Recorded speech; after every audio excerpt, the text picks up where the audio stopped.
रात का वक्त था, हवा में सर्दी और होटल के लंबे खामोश राहदारियों में अजीब सी वीरानी।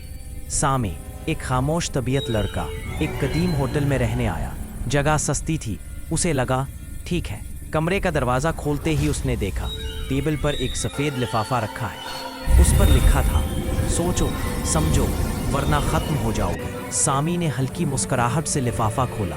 अंदर एक मुख्तसर पैगाम था, इस होटल में 100 कमरे हैं, हर रात एक कमरा गायब हो जाता है, तुम हो कमरा नंबर 45 में।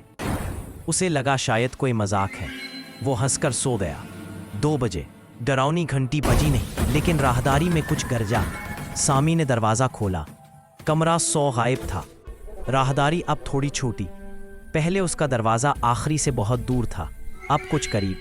अजीब इत्तेफाक है, उसने सोचा और कमरा बंद करके सो गया।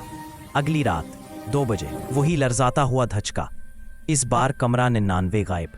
सामी का दिल हला, मगर फिर भी उसे लगा शायद मुरम्मत चल रही हो। मगर तीसरे दिन कमरा 98 गायब।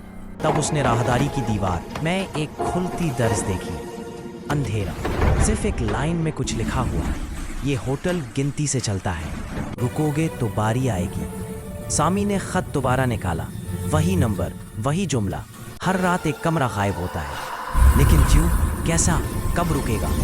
उसी रात उसने दरवाजे के नीचे से एक नोट रेंगता देखा, उठाया।